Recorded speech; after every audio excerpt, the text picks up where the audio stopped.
Banyak pembangkit tenaga listrik berbaris, dan Zhan Jinrong, dipimpin olehnya, meletakkan cincin luar angkasa di tangannya. Yang mulia, inilah yang saya pelajari dari perjalanan ini. Tolong Yang Mulia. Zhan Wuyuan mengambilnya, sedikit mengangguk, dan tidak terburu-buru untuk melihatnya. Tetapi tersenyum. Setiap orang adalah pahlawan heroik di medan perang saya, dan saya dipuji atas perjalanan ini. Kaisar mendengar Jinrong berkata bahwa sayap darah monster sayap darah mengandung energi agung. Setelah pemurnian dan konfirmasi Kaisar, jika itu benar, itu akan diberikan kepada Raja Abadi dengan bobot yang sama. Begitu kata-kata itu keluar, Zhan Jinrong dan yang lainnya langsung bersukacita.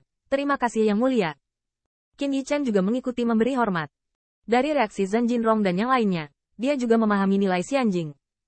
Kita harus tahu bahwa sumber daya kultivasi selalu menjadi mata uang keras. Apakah itu Immortal Monarch atau Heaven Immortal? Tentu saja, Zhan Wuyuan berbicara tentang Raja Abadi. Tentu saja tidak ada apa-apa tentang pembangkit tenaga listrik teratas itu. Dan Tie Lisan dan yang lainnya tidak memiliki pendapat. Lagi pula, mereka bisa membantu saat berhadapan dengan Bloodwing Monster. Belum lagi membantu, alangkah baiknya bisa kembali hidup-hidup. Jangan lupa berapa banyak esensi darah dari pembangkit tenaga listrik teratas yang menjadi tonik monster sayap darah itu.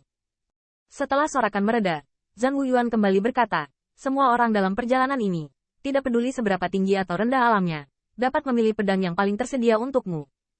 Masalah ini akan dihitung oleh Hao Yu. Ketika Kaisar menemukan seseorang untuk memanenmu.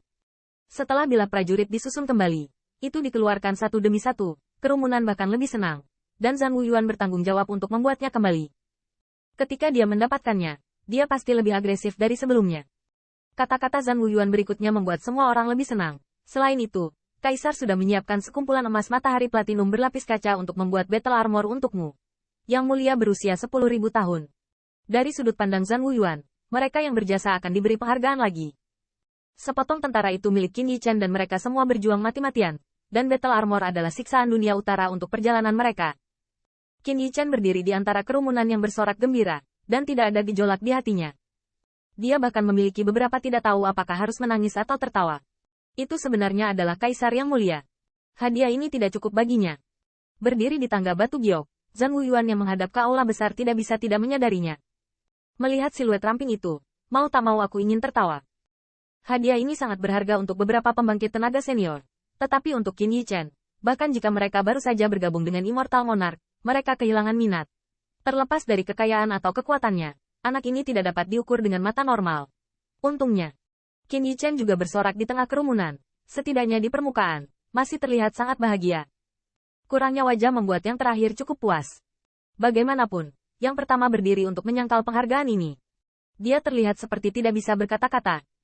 Melihat ke aula besar, selain pengikut Zhan Jinrong, banyak pembangkit tenaga listrik juga senang. Satu senang untuk yang pertama, dan dua adalah bahwa beberapa orang yang berpengetahuan luas telah mendengar bahwa kumpulan pedang dibuat berkat Qin Yichen. Peperangan Tenggara adalah keberuntungan, bahkan setelah tenaga kerja berlalu. Artinya, mereka mungkin telah berkontribusi di medan perang. Dengan mengingat hal ini, bagaimana banyak pembangkit tenaga listrik bisa kecewa? Kita harus tahu bahwa ketika berhadapan dengan boneka-boneka itu, mereka semua berurusan dengan satu orang. Dan bila yang dipanen secara alami hanya cukup untuk sekelompok orang. Premis ini berkat suguhan yang menyingkirkannya tepat waktu. Takut Fajra untuk membantu, jika tidak konsekuensinya pasti akan lebih suram. Setelah kembali ke keheningan di aula besar, Zhan Wuyuan menatap Qin Yichen dengan senyum penuh kebaikan. Terima kasih kepada Qin Yichen dan Qin Immortal Monarch. Saya membawa kembali sekumpulan cheat magical powers. Ketika Kaisar menyelesaikannya, saya akan membiarkan Anda semua memilih kultivasi. Semua orang senang lagi. Kekuatan magis adalah cara yang bagus untuk meningkatkan kekuatan pertempuran. Meskipun itu bukan teknik abadi, bagaimanapun, itu adalah teknik abadi yang bukan giliran mereka. Bahkan beberapa hari kemudian, ketika semua orang melihat jumlah cheat, mereka akan lebih bahagia. Di sorak-sorai aula, Zhan Wuyuan bersandar sedikit dan tertawa. Qin Immortal Monarch, tidakkah kamu keberatan jika Kaisar pandai membuat klaim? Qin Yichen pikir saya akan berani memikirkannya. Di depan begitu banyak orang, Anda tidak boleh menembak saya. Tentu saja, lelucon itu adalah lelucon, dan Qin Yichen tidak berniat menyembunyikan rahasia itu. Kuncinya adalah banyak dari mereka tidak dapat dibudidayakan sendiri. Namun, seperti yang dikatakan Zhan Jinrong, baik cheat maupun banyak pedang itu adalah keuntungan yang dapat meningkatkan kekuatan keseluruhan dunia Korea Utara. Mereka yang mendapat manfaat harus berterima kasih kepada Qin Yichen. Pada saat ini, Zhan Wuyuan kembali berkata, dalam perjalanan ini, prajurit utara juga memanen 3 tentara abadi. Kaisar memutuskan bahwa satu akan diberikan kepada Zhan Jinrong, dan satu akan diberikan kepada reputasi Mu Hao. Akhirnya, dia mencari Lin Huaxian, seorang prajurit abadi di ujung jarinya. Mereka yang berpartisipasi dalam perjalanan ini tidak memiliki pendapat, karena semua orang mengerti bahwa dua di antaranya adalah kelas abadi, yang dieja oleh Mu Hao. Qin Yichen mengambil beberapa pujian, dan Lin Huaxian mendapat satu. Sebagai pemimpin tim, Zhan Jinrong berjuang sekuat tenaga untuk melindungi kakaknya, terutama yang meninggalkan bidang Asura untuk membuka jalan. Tidak ada yang perlu dikatakan. Mereka bertiga melangkah maju dan berkata, "Terima kasih Yang Mulia."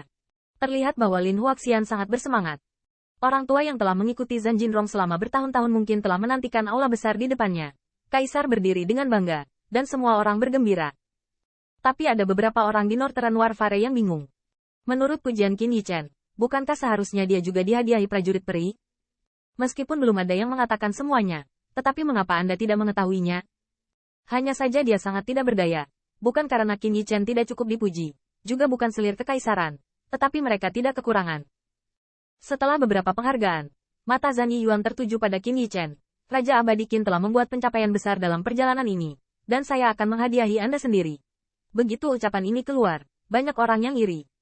Tampaknya Kaisar Perang tidak mengabaikan Qin Yichen, juga bukan karena mereka tidak berkontribusi, tetapi memenuhi syarat untuk diberi hadiah sendirian. Apa kehormatannya? Bahkan banyak powerhouses yang belum sempat belajar dari pengalaman party itu. Mereka juga beruntung dan penasaran bahwa Qin Yichen kembali hidup, dan juga di antara Raja Abadi. Perjalanan ini mendengar bahwa Zhan Wuyuan harus diberi hadiah sendirian. Selamat untuk Raja Abadi Qin. Perjalanan Anda adalah kerja keras, dan yang mulia adalah satu-satunya hadiah. Saya akan melihat Qin Immortal Monarch sebagai model di masa depan. Setelah selamat, Talenta secara bertahap meninggalkan istana, dan Feng Zhengying melihat kembali ke punggung ramping dari waktu ke waktu, dengan emosi yang tak terbatas. Alchemy Dao Heaven's Chosen belum lama berlalu, tetapi pemuda yang dibenci oleh keluarga aristokrat utama pada waktu itu telah tumbuh menjadi salah satu pilar kerajaan Perang Utara. Bahkan sebelum itu, ada beberapa suara yang merasa bahwa Qin Yichen hanya berkontribusi pada Dao Alkimia, dan itu tidak layak mendapat perhatian dalam hal martial Dao. Namun, setelah hari ini, suara-suara ini akan hilang sama sekali. Sebelum pergi, Zhan Wuyuan juga meninggalkan Zhan Jinrong, tetapi dia dan Qin Yichen adalah dua orang. Sejak itu, tidak sulit untuk melihat bahwa yang terakhir diperlakukan dengan detasemen. Lagi pula, Zhan Jinrong adalah garis keturunan petarung.